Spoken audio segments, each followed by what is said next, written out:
Testing. Hey, everybody. Welcome back to Not Chalkboard History. It is Wednesday. Yeah. Sometime in August. It is hot as the surface of Mercury outside.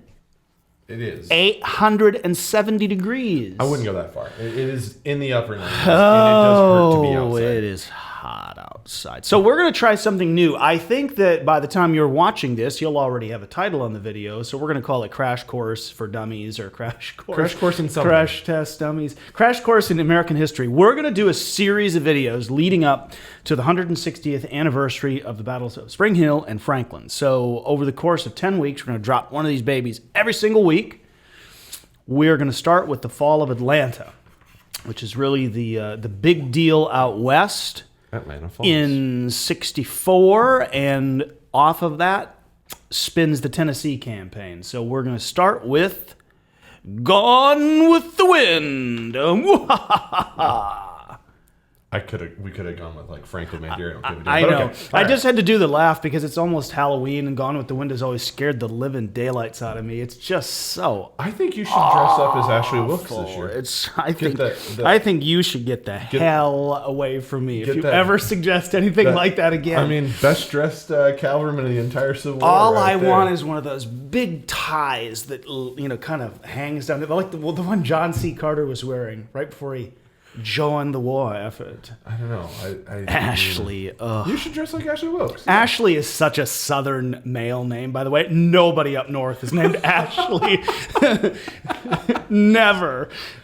All right, so Atlanta. Yep. What happens?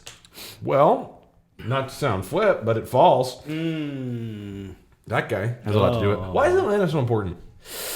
Well, Atlanta was actually a relatively new city, but it had become a big rail center. And so it was little crossroads for lots of stuff to go north and south and east and west. Lots of munitions, lots of goods, lots of stuff. It was also a city that by 1864 was one of the big deals that hadn't been taken. New Orleans is gone, Memphis is gone, Nashville's gone, Chattanooga's fallen, Charleston's Richmond's locked in. It's kind of like you just did a greatest hits of Grant and Sherman concert. Too. Win. Everywhere they go. So Atlanta's the big deal. So you got three campaigns. You got the one out east, Trans-Mississippi or Red River campaign. Sherman drives down modern-day I-75 all the way to Atlanta, knocks Joe Johnston out of the way. John Bell Hood takes command. July 17th, 1864. And speaking of hot, it was hot around Atlanta, but Hood tried to dislodge Sherman. I don't know that anybody was ever going to actually be able to stop Sherman from taking the city, but Hood tried. So after, but that's one of the great criticisms, right? Because people don't want to give any criticism towards, say, Joe Johnston's efforts to hold on to Atlanta. And there's a lot of criticism of Hood coming out and attacking against Sherman, but what else were they supposed to do? That's the question I always shrug. Is I don't know. What would you have done, General Hindsight? I don't know. I think that criticism of Hood in that scenario ignores everything that Johnston didn't do and everything that Sherman is doing. Right.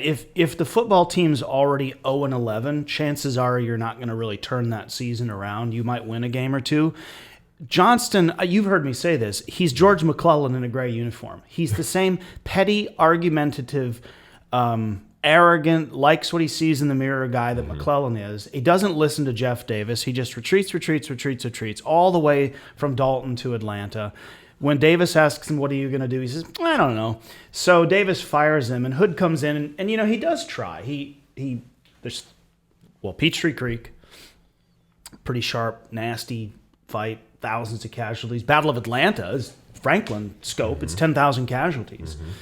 Ezra Church is a debacle, and then you've got the siege. Okay, right. So this is where this leads to their famous letter exchange, because Hood pulls the army right up on the city, daring Sherman to continue to fire on him, which Sherman's like, I take that dare, sir. And he just begins to shell the Confederates and parts of the city. And I was talking to somebody just yesterday. This is when you see that Sherman could have fought in World War II. Sherman's goal was to win.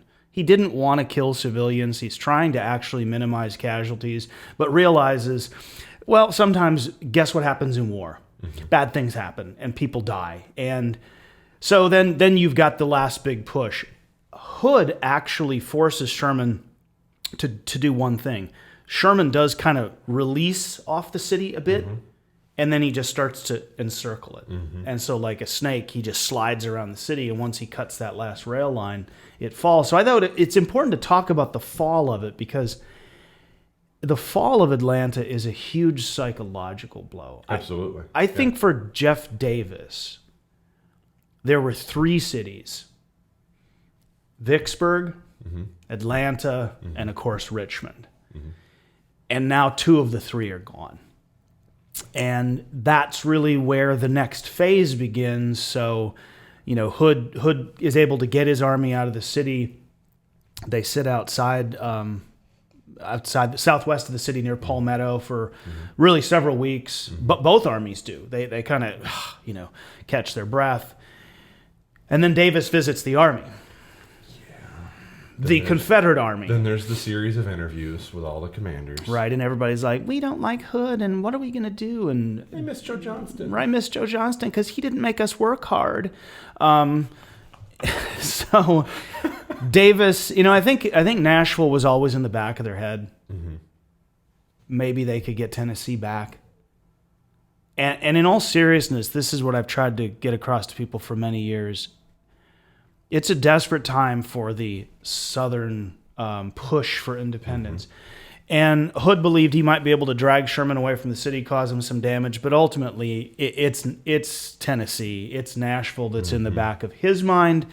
It's in Davis's mind. And Davis tacitly endorses this idea, which eventually turns into the Tennessee campaign. And Sherman plays chase for a while, but he's already got his eyes set on the ocean. And even when Hood's not got it completely mapped out yet where he's going, Sherman's already ready to pull from Atlanta, and start marching south. And the fun part of what we're going to do is when we talk about the campaign, we're really going to lay out how what Hood proposed was not a wacko idea. It was actually, considering the circumstances, I believe the facts indicate a pretty solid plan. But again, things aren't going well. So Hood is operating in an arena where you're going to try things that if you were winning, you wouldn't try this. Right. Sherman have to get a little reckless when your back's against the wall. And Sherman has the upper hand. And the thing about Sherman is he knows it. He knows he's got Hood right here, and Hood figures, I can't win that game. I've got to try something else. He slips out the back door. And wow, it's crazy for a while. So I think it's hugely important. Thoughts? I mean, it is a lifeline city for the Confederacy. What's the quote? To lose Atlantis, to lose the war. So there's a reason so much attention has been given to it, and justly so. But when Hood starts moving north, now it's game on. Atlanta, he might have had to fight with his back against the wall, which lets you do some unorthodox things like send out Stephen D. Lee's corps and fighting at New Hope and Ezra Church and all these other places. But now it's on. And isn't it amazing how Atlanta still lives it lingers in the minds of so many, not just Southerners, you mean in the collective memory? Yes, in the collective memory.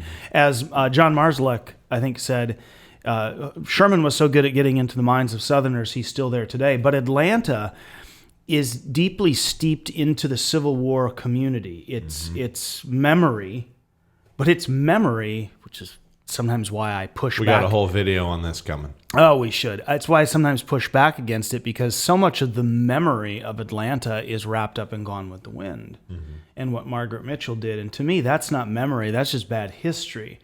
But it's true in the sense that was the book she wrote about that subject and that time, and it is crucially important because it is the genesis of the Tennessee campaign, and that's probably why Atlanta is important as anything, because Without Atlanta, there is no Franklin. There is no Battle of Franklin and Battle of Nashville. That only happens because of what happened in the summer of 1864 around Atlanta. There we go. All right. Thanks, everybody.